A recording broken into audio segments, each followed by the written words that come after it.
So I'll give you the buff, starting gift, the pack, and the gift list first so I can send the more experienced player out of the way. Starting buff. Get all of them out ++. Here's the starting gift. Because you're running Spike Push branch, please do not turn all your skill to skill 3. Have at least one of each skill so you can activate the gift. Leave the Gloom skill be and don't change them to a higher tier skill. Here are the packs. The last pack is Inner Dependent. Here are the 3 packs that you can pick from. Here's the gift list. For Bleed, you might not need Iron Stake. For Rupture, you only need these 3 gifts if you're not running Rupture. Poise is a bit overkill with all the poise generating gift.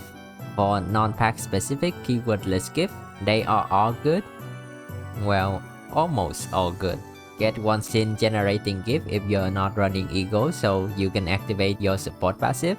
Don't take gift that you can't activate like Prejudice, Painkiller, or low impact gift like this fragment. Also, get Lunar Memory. For attack type gifts, just read the gift. You only have 1 sinner to work with, so just read the gift. For the extreme pack, after the last video, I don't think I should recommend normal battle packs. So no Blood Fiend or the new Green Dawn pack, no Chroma pack unless you have Ego equipped. Besides that, you should only be worried about floor 14 and 15. Floor 14 can be Encore. They are pretty manageable from my solo run. Just explode Starbuck first and you're golden. Floor 15 is Crab. The big crab cannot kill you because you can clash against it if you pick up almost all the power boosting gift. Okay, now you're ready to go and do MDE50 solo. The next part is for less experienced player with solo and would like a bit more help. First, I would like to say that you don't need to solo from the start to the end. If it's for the screenshot at the end of the run, then do what you want. But for the sake of your time and sanity, please do it with 7 Sinner until you get to floor 11. You don't even need a proper team, just use any level 55 up die 4 ID and get to floor 11. If you start struggling before floor 11, then you can start soloing. ID and Ego. Actually, about the Ego first. You don't need any Ego. Having an AoE Ego will give you a bit more option for the pack picking, but if you're picking Encore and Crab for floor 14 and 15, you don't need to worry about it. About the IDs, 2 of the best ID to solo is LCB Rodion and Mola Ishmael. After that, any ID with a dodge and a gloom attack skill can solo pretty comfortably. Thankfully, the game offers you this ID from the start, so you can do this without relying on your gacha pool. It's LCB Otis.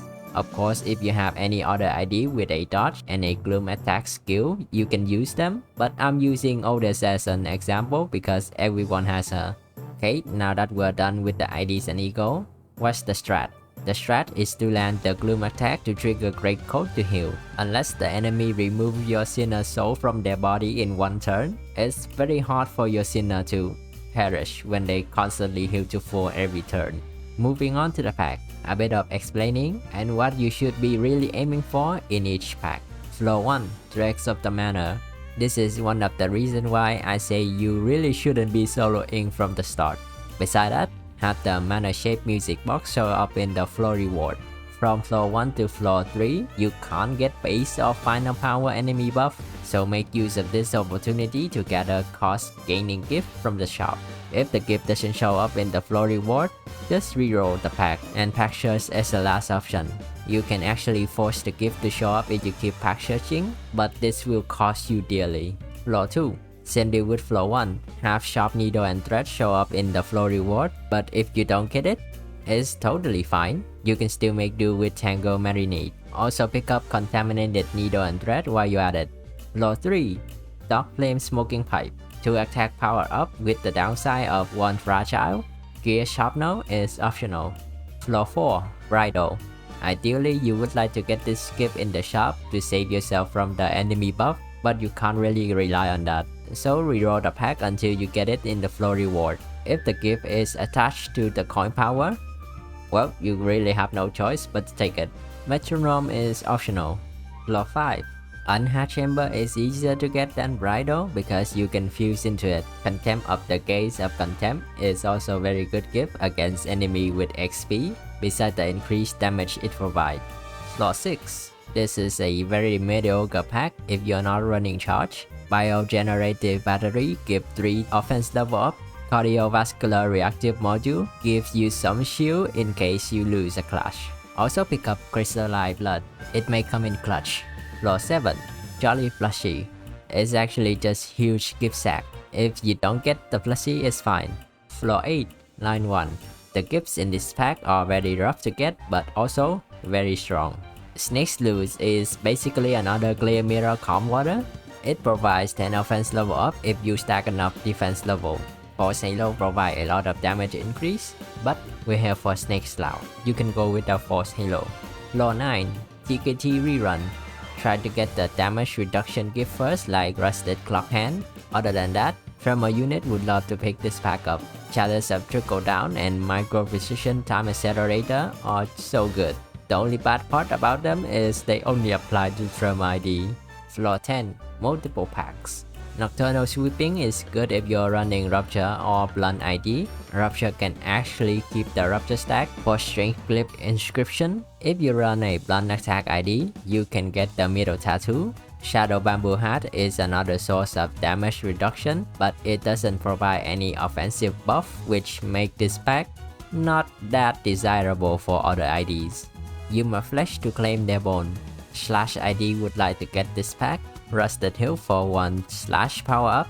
Hardwood Liquor Cup works well with Cardiovascular Reactive module. Broken Blade is extra damage, work well with Multi-Coin ID. The Evil Defining, 3 offense level up from Guiding Gas Lamp without any conditional.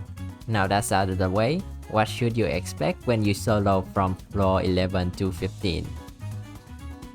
Expect to be staggered on the first turn, but don't worry, your Sinner will recover from it. On turn 2, you should check which enemy deal the most damage and clash against its attack. Yes, even on floor 14 and 15, you can still clash against some attack and win. If you don't see any winning clash, use Gloom skill to heal back up. Just make sure the skill goes under pose. After the first 2 turns are over, it should be pretty straightforward. If there are multiple enemies, check which enemy deal the most damage and dispatch them first. There are a few enemies that you should worry about. Enemy that can force staggered and enemy that can inflict a ton of bleed. Thankfully, there are not that many enemies that can force staggered, Dombek, Chroma, and Nelly, and the only enemy that can inflict a ton of bleed is Gossipium, which can be countered by Crystalline Blood and Dodge. For enemy that can force staggered, just Ego Corrode or bring a +1. Hidden Boss, more specifically Hidden Boss on floor 14 and 15. You really shouldn't be fighting them on these 2 floors. Ricardo can send your Sinner to the hospital just by sneezing in their general direction, and the benefit of fighting them is not that good. And Hope and Sea Crab are still beatable without the secret gift. If you meet Ricardo as the Hidden Boss on the last 2 floors, you might actually fail your run. Let me talk about the enemy buff.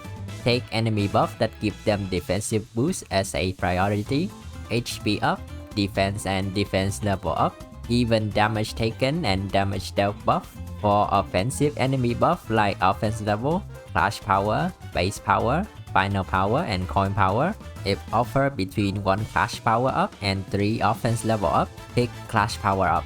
You can just scale it up when it's higher number. Between 2 clash power up and 6 offense level up, pick clash power. Only pick base power, final power, and coin power when it's either for bridal or unhatched ember. Other minor stuff that you should know is fight everything, prioritize hard fight and abnormality fight. If the event node offer a fight, take it. You should fuse every shop and sell one of the white cube in the shop, and that's it. Budget run for your Mirror Dungeon Extreme 50 Adversity. I'll go back to sleep and hope my house isn't flooded the next time I wake up. Thanks for watching.